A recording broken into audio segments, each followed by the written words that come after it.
Hello, Jimmy here, the Riley's got here to look at a Citroën Berlingo van, 1.6 HDI. Okay, so this is the code I'm going to be looking at. So I'd normally use my Launch UK Eurotab 3, but it's an issue with the updates at the minute. I'm just waiting for that to load. So I'm going to use the KingBolen K8 here. I'm going to talk about this code that we've got, P242F. Now, and I'm going to talk about some of my previous videos that I made talking about this code. So I made a video before saying that, you know, these cars, Citroën, Peugeot, are programmed in with a pre-programmed fault that happens at 120,000 miles. So this is another vehicle here I've got with 120,000 miles on it, and it came up with this code.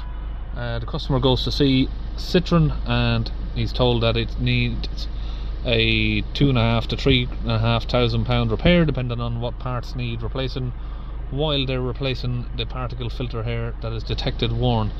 Now, why does this fault happen? This fault should only happen when your differential pressure sensor reads that the pressure is too high within the DPF and it triggers off, but it doesn't.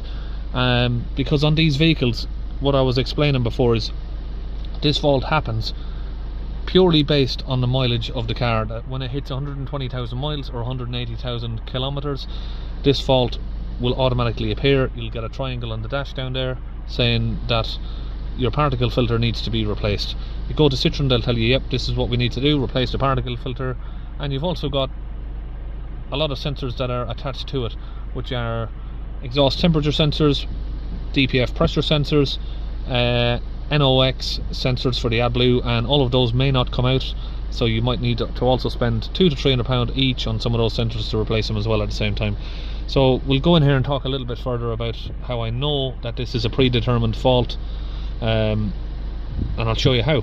So if we come back from here, we'll go to data stream and we look at the data stream for this car. See, where are we looking at? This one, exhaust line information 2. Yep, we'll select all of these items. So in here we've got all the information to prove that there's nothing wrong with this DPF. Is it taking a little while to load up? There we go. Okay, so the distance remaining before the particle filter needs to be replaced is right here. You've got that. That is a predetermined countdown within the ECU of the car, so it's 0 kilometers left until it needs to be replaced. So that's why he's got the fault on. Distance travelled since the last oil change. So the particle filter differential pressure at idle is 6 millibars. Now if we hold the RPMs up to 3000 RPM on this, and then we come back up here and have a look at the millibar readings on there, we've got around 36, 37, basically around 40 millibars of pressure, which is absolutely normal, perfectly fine. There's nothing wrong with that DPF. You let it idle back down, you can see there, just by revving it a little bit, it's cleared a little bit down to 0 to 3 millibars. A little bit of a delay on this reading here that we've got. They all seem to be playing up a little bit today, a little bit of a delay on them, but we've got a perfectly working DPF here. Right, now I can tell you why people are saying, you know, this is outrageous how they can do that, and then some people were saying that I was talking absolute crap and the car doesn't have a countdown. You can see clearly there that it does have a countdown for the mileage for that. And then other people were commenting saying, well, it's justified because obviously they calculate how much mileage the car is going to do before they know the DPF is not going to work anymore. So the only reason a DPF is not going to work anymore is because it's blocked up or full of ash, and then the way to determine that is by the DPF pressure, like I've showed there. And if the DPF pressure is high, fair enough. Yeah, the DPF pressure is high, the DPF's tried to clean itself and it doesn't. So, but what happens here is once this countdown reaches 0, the vehicle then will shut down its own self-regeneration. So it'll stop cleaning its own DPF and it will then block up. And all you need to do is, if you've got a decent diagnostic tool, is just go in. Let me just press back on here. Away from the data stream, go to special functions. Now I'll turn the ignition off and then if we come back to the special functions, we're going to type in replacement parts, work on the emissions control, replacement of the particle filter,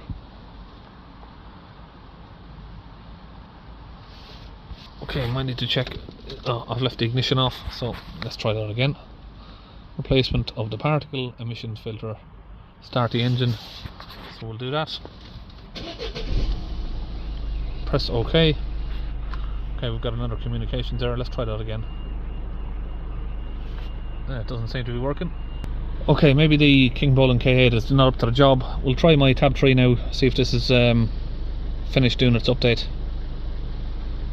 So here you've got the catalytic converter on this car. I'm going to wait for that to load up and we'll talk about this. So further down is your DPF, it's underneath the car. And then you've got a DPF pressure sensor that's got 2 hoses which determines the pressure within the DPF. So in my point of view, you should only get a fault saying that your DPF needs replacing if that pressure sensor is reading that the pressure is too high and it can't regenerate itself. Basically it's tried and it's failed. That's when your DPF needs to be replaced, or the DPF is cracked and you're not capturing the soot anymore. Now, while this is loading, another thing I will say is people were saying to me before, surely it's illegal for them to do that. And then why I would say, although I do think it's wrong what they're doing, setting this mileage, because there is absolutely no need to set a mileage for to replace your DPF, because each car of course is driven differently, they're driven in different circumstances, so you can't base it on mileage. It's based on a DPF pressure sensor. And this vehicle is equipped with a DPF pressure sensor, so it knows the DPF is good, but yet it's still triggering off a fault because of the mileage. So we'll go back to system selection here and we'll go to the engine. Okay, special functions. Now this tool here is the launch UK Euro tab 3. Special functions, work on the emissions, replacement of the particle filter. Again, it's telling me to do the same thing, start the engine.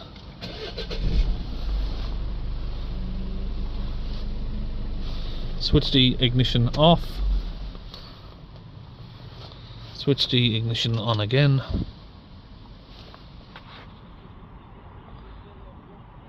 and now start the engine and allow it to run. So what the ECU wants to do now is just make sure that you're not telling it lies, that you haven't told it that it's got a new DPF when the DPF pressure is high. So as long as all these items are good, everything should be fine. Now if you tell it it's got a new DPF and you've got high DPF pressure, so anything above 10 millibars of pressure at idle is considered to be a block DPF, and you shouldn't tell it it's got a new DPF if the pressure is high, because you can risk then overheating the DPF, cracking it, damaging it, or even setting fire to your car. So make sure you know what you're doing before you do any of these procedures. And most of the time, if you've got this code, like I said, it disables the car's own regeneration process. Okay, so likeliness is once that fault code's been triggered, within 100 miles or so you're going to have a block DPF. So it probably do need cleaning before you do this process. Okay, switch that ignition back on and we should now be done. Reinitialization is complete. Now if we go back here to our live data again, so like I've showed you there, we haven't replaced the DPF. All we've done is reset it there. Go back to the exhaust line information too. Now select this. Might need to wait a sec for that to load up. Okay, now distance remaining before you need to replace your particle filter is back to 180,000 kilometers. So now your DPF is fine just because I've told it it's fine. Now we can go back and clear the fault code. So if we go into read the fault code, P242F, the particle filter is worn, but it's not. So clear the fault code. Done. Now the fault code's been cleared. If we start the engine up, you'll see that little magic light there disappear. Now with the engine running, you go back in, check the fault code, and voila, your fault is gone. So did the particle filter need replacing on this? No, it didn't. Now to answer some of the stuff what I think which would be that people talked about, how is it legal for them to do this? The reason I'd say it's legal for them to do this is because it's the same as given a set date to say that you need your engine service, your air filter needs to be changed at 10,000 miles. They're allowed to do that because it's a filter. So your air filter is a filter. They can set a service interval for it to do that, and this is also a filter. It's a diesel particulate filter. But obviously the big difference here is that an air filter costs about £20, whereas your particle filter can cost £2 to £3 grand. Cheapest ways is like £1,500 just to buy the part, but usually you're looking like around a couple of grand to replace your particle filter. So on that note, you know, do you want to just chuck £2 grand at a new filter when you don't really need one? Fair enough. Doing your servicing it's fine to have these set mileages for that, but for this sort of thing, I don't think it's the right thing to do, not based on mileage, especially when you already have a sensor with a DPF pressure sensor, a hose before the DPF and a hose after the DPF, two of them like that, and they read the pressure, and if the pressure's bad, it triggers a fault anyway. So why do we need this mileage based faults that come up, and you go into a dealership, they plug it in and it says, yeah, you got a P242F code, which means your particle filter is worn out and you need to replace it. Here's your bill for 2.5 or 3.5 grand. Thank you. I'm just showing you here that you can get away with that. And of course 90% of these cars that come with this code, I'll do a DPF clean on it just to clean out the system and reset the codes, and you're good to go. But like I said, most of these cars, when this fault is triggered off, it doesn't even need a DPF clean. If you're quick enough and you've got a tool there to reset it, you can get away with it. But another thing I'll mention is, if this code has come up, you're 99% likely that your Eli's tank, your diesel pat fluid additive tank on these Citroën cars, has probably run out, so get that replaced at the same time. So I hope that clears most of the stuff up on this video that we talked about on my other videos. I don't think I explained it properly on the other videos when I said, you know, this is not it's not an actual fault, that the car